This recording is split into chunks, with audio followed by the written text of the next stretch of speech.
in the 87. He's digging now. He had a little bit of contact early in the race off turn 4. There's Kyle Busch. He gets underneath the 38 of Jason Leffler. A lot of sparks. Oh, no, contact. The 38 gets into Darnell. Leffler loses it. Here comes everybody else. Look out. No, it's not over. There's Kenseth involved. Logano gets involved for the second week in a row, but this damage is much worse than last week's, where he nudged the wall. This time he spanks it. Yeah, you see Darnell getting out of the car. A little bit of fire underneath the 6. Don't know exactly what happened. Looked like the 38 got loose down there. I think exactly what Rusty Wallace was talking about on these restarts in the countdown show. You go down in there on the inside, you don't have the air on the spoiler, you're driving hard, the car bottoms out a little bit, shoots you up the racetrack, then you collect whoever's on the outside of you. And there is torn up. Boy, yeah. Matt led this race early. Led a total of 24 laps. He's one of 6 leaders that we've had. There's what's left of Jason Leffler's pink Great Clips Toyota. That 6 car is destroyed. There's Darnell.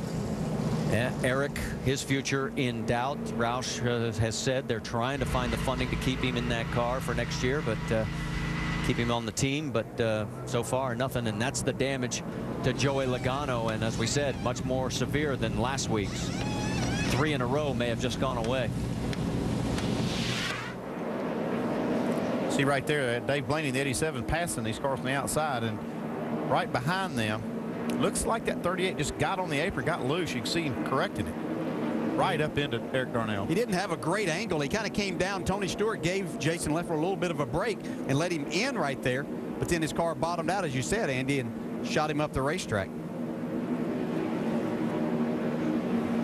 Now let's go back to where all this second group of cars came in. You see, oh man. They get jacked up. Into Ken Butler and then into Kenseth. Then they come piling into Darnell.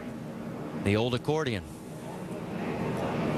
Well, they see the trouble ahead, and they're trying to get woed down, and they start getting sideways and start getting into each other. You see right here, Casey Kane does, look at this, does a great job to miss all this. Remember how John West Townley got by the last incident? He didn't make it through this one. Look at Allgaier. He got slowed down just enough to get through here. Then this is what just happened for our 3rd caution. See, once again, down in turn 1 area, Jason Leffler's car bottoms out. He gets loose up into Eric Darnell, and then some other cars don't get slowed down. A lot of contact after that. It's torn up race cars. The 6 car got hit at least 3, if not 4 times during all of this. Another view. Yeah, kind of just minding his own business right there on the high side. All clear. Clear about 2 out the back of the spin here. All clear. And from Ken Butler's view. Yeah, you'll see Casey Kane just sneak by on the outside of Eric McClure. Spin in front of you, back in there. Now everybody starts crashing. Yeah, Ken Butler got hit by the 20 car right there as he slowed down to avoid it. And from the view of Carl Edwards. In front of you, got to slow it down. They're stacking up hard. Slow it down, stay low. Get to the apron, get to the apron. Still the apron. Yellow's out, yellow's out. Good job. That's a spotter who just helped save your car. He knew exactly where to tell Carl to go. I'll give you the list of everybody who is now off or out of this race when we come back. It's long.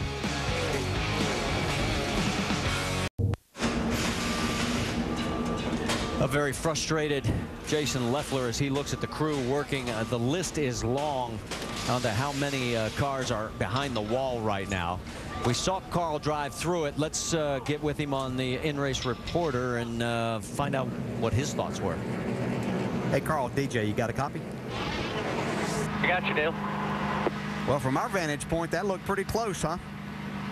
You think it looked close from your vantage point? I don't know, a little mouse about jumped off of my car on that one. All right, well, we're glad you made it through that. How's your car? You know, I think it's better now. What we did was we started too tight, and I was really battling just being able to go fast to the corner. And Dan freed it up here a little bit, and we'll see if it's enough. Any change in the racetrack so far from maybe what you saw last night? You know, it gets a little more slippery. The track gets a little slicker as we go, and then the thing that we didn't see in practice is we're running slower. You know, we're running a little lower speed, and so the car acts a little differently. But really, it's staying pretty close, just a little slicker. All right, man, I know you're in the middle of a race, but we'd be remiss up here in the booth without saying our congratulations to you and your wife, Kate, on the announcement that you're going to have a baby here in the near future. Hey, thanks a lot, Dale. I appreciate it. Yeah, talk to me anytime, man. I enjoy it. I'm kind of bored out here running around under yellow. All right, buddy, go forward. We'll talk to you later on. All right, see you, man. Didn't look boring. Tell Carl he can give the list of all the cars that are going to be off or out. Let's get the flip side of this story first, Shannon. Well, you can see the guys working on the 38 car back here in the garage down here with Jason Leffler. Can you tell us what happened out there, Jason? I just got loose, getting run over. I mean, we didn't have the race car to start up in third position, and I was getting run over from the restart. Got into one too hard. I think the 5 was under me and just got loose right in the middle and wiped out, you know, whoever was in the top 10 there. I feel really bad about that, but this was not one of our best nights. We didn't have a good car. The great clips, camera's usually really fast. It was good here in the spring, and tonight it wasn't. And but the way the strategy worked out, we were able to pit crew did a great job. The way it all worked out, we restarted third, and we should have never been there. Jason, I saw you walk over to Matt Kenseth, who's parked right next to you in the garage. What'd you say to him? Oh, I just told him sorry. I mean, I wiped out him and Darnell, and who knows else, but I don't know. I should have known better. I should have known we should have had a better car. I should have known better, and it's just a tough position to be in, you know. I mean, you start up front like that, you got to have a car to stay there. Thanks, Jason. Vince?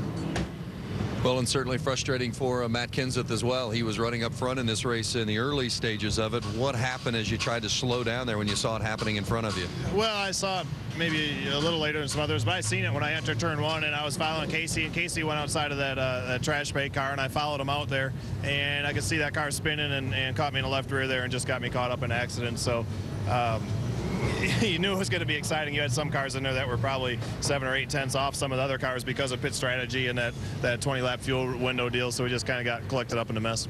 He had a better car than he deserved standing here talking about it, guys, unfortunately. Jamie? And Eric Darnell has been released, and he's okay. And Eric, you said you didn't really see what happened until you saw the replay. What do you think? Just a tough deal, you know, a racing deal, I guess. I initially thought that the 5 had gotten underneath the 38. They're getting into 1. It might have crowded him a little bit, but after seeing the replay, it looked like the 38 just kind of bottomed out, and he lost it and you know, run up the track and hit us. But just a tough break for our Northern Tool and Equipment Ford team.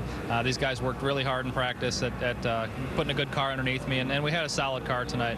The first 2 pit stops, we made some really good adjustments, and I felt like we were heading in the right direction with the car, and we were running, I guess, 6th right there when that deal happened. But we're just looking to get a good finish tonight, and unfortunately it didn't happen. I hate it for all the guys back in the shop that are going to work on this thing. Now we got another tore-up race car, but that's a pretty tough deal.